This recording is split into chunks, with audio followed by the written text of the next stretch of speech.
बचपन से हमें अलग अलग किताबों का, अगर हमारा जन्मदिन है, हमने कुछ अचीव किया, कुछ फिफ्थ सिक्स में, फोर्थ में, थर्ड में, जैसे ही सेवंथ एट्थ होते गए, जैसे जैसे हम थोड़ा थोड़ा बड़ा होते गए, हमें हर चीज का, हर छोटी अचीवमेंट का प्राइज क्या मिलता था?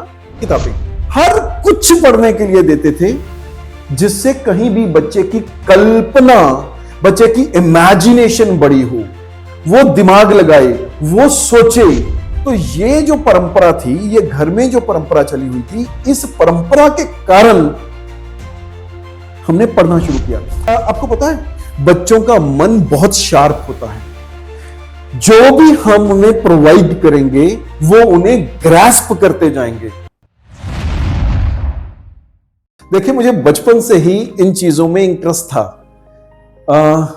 हमारे पिताजी भी वो संघ में थे।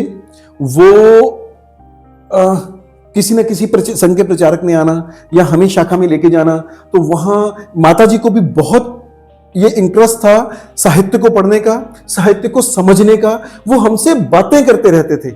बचपन से हमें अलग अलग किताबों का, अगर हमारा जन्मदिन है, हमने कुछ अचीव किया, कुछ फिफ्थ सिक्स में, फोर्थ में, थर्ड में, जैसे ही सेवंथ एट्थ होते गए, जैसे जैसे हम थोड़ा थोड़ा बड़ा होते गए, हमें हर चीज का, हर छोटी अचीवमेंट का प्राइज क्या मिलता था?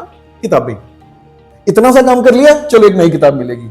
हमें ऐसा नहीं कोई साहित्य की या कोई बड़ी नीरस सी किताबें मिलती थी, कहानियों की किताबें, चोखी कहानियां। वो कौन सी है, गीता प्रेस गोरखपुर, उसकी बहुत कहानियों की किताबें होती थी, वो हमें मिलती थी। फिर धीरे धीरे संस्कृति ज्ञान परीक्षा, उसकी किताबें आती थी, उसकी वो तैयारी करवाना शुरू कर देते थे। फिर जितनी कॉमिक्स, वो चाचा चौधरी, वो बिल्लू, वो नागराज, वो Dhruv, captain Dhruv, I still remember, वो हर कुछ पढ़ने के लिए देते थे जिससे कहीं भी बच्चे की कल्पना, बच्चे की इमेजिनेशन बड़ी हो, वो दिमाग लगाए, वो सोचे। बहुत पुरानी बात है, पंजाब केसरी हमारे घर में आती थी। पंजाब केसरी के फर्स्ट पेज के बिल्कुल पीछे जादूगर मेंड्रिक वो होता था। तो हम भाइयों के बीच में एक कंपटीशन लगा रहता था कि सबसे पहले, हालांकि उसको 30 सेकंड लगते थे पढ़ने में, तो सबसे पहले कौन पढ़ेगा? तो एकदम से अखबार, दैट मींस पेरेंट्स ने, माता पिता ने इस ढंग से हमें अखबार के प्रति आकर्षण। तो फिर हमें माताजी खेल कैसे खेलते थे हमारे साथ, तो वो क्या करते थे कि अच्छा चलो न्यूज़पेपर में ये खबर ढूंढ के दिखाओ, अच्छा न्यूज़पेपर में ऐसा करके दिखाओ, ये वाली न्यूज़ कहां पे लिखी है। वो हेडलाइंस, मोटी मोटी हेडलाइंस हमसे पूछते थे। तो जैसे हेडलाइंस हमने फटाफट अखबारों में हेडलाइंस पूछ ली।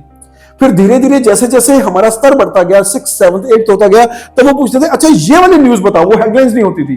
तो दैट मींस हम कितनी सारी न्यूज़ पढ़ेंगे, तो उसमें से पढ़ के वो न्यूज़ ढूंढेंगे। तो वो कोशिश करते थे हमारे लेवल की न्यूज़। तो धीरे धीरे उसमें से क्विज होता था। वो खाना बना रहे हैं, तो खाना बनाते बनाते न्यूज़पेपर में से क्विज हो रहा है, बुक में से क्विज हो रहा है। तो ये जो परंपरा थी, ये घर में जो परंपरा चली हुई थी, इस परंपरा के कारण हमने पढ़ना शुरू किया। अब मैं आपको बात बताता हूं, आप में से जितने भी ये वीडियो देख रहे हैं, जितने भी मां बाप हैं, वो एक चीज का ध्यान रखें, जितने भी मां बाप हैं वो इस चीज का ध्यान रखें कि जब आप घर में बैठते हैं तो सिर्फ फिल्मी गाना गाएंगे क्या? क्या अंताक्षरी खेलेंगे तो फिल्मी गानों से खेलेंगे क्या? क्या टीवी पर सिर्फ हंसी मजाक के सीरियल ही देखेंगे? वो कॉमेडी कपिल शर्मा यही क्या है, या स्टैंड अप कॉमेडी यही कुछ रह गया क्या? आपको पता है, बच्चों का मन बहुत शार्प होता है। जो भी हम उन्हें प्रोवाइड करेंगे वो उन्हें ग्रास्प करते जाएंगे। अरे बच्चे गीली मिट्टी होते हैं, बिल्कुल गीली मिट्टी। गीली मिट्टी एकदम तैयार है। गीली मिट्टी में सीजन आने पे जो भी पौधा लगाएंगे वो उसके सीजन पे बढ़ेगा, फलेगा, फूलेगा। बच्चों का सीजन बचपन में ही है, वो गीली मिट्टी है और सीजन में है। और हम उनको क्या परोस रहे हैं, हम कौन से बीज डाल रहे हैं? बढ़ेंगे, फलेंगे, फूलेंगे। वही जो बीज हम बो रहे हैं बच्चों के, वो तो गीली मिट्टी है। तो जितने पेरेंट्स हैं वो ध्यान रखना, हमने अपने बच्चों रूपी गीली मिट्टी में कौन से बीज रोपने हैं। फसल वही काटोगे जो आप बोओगे।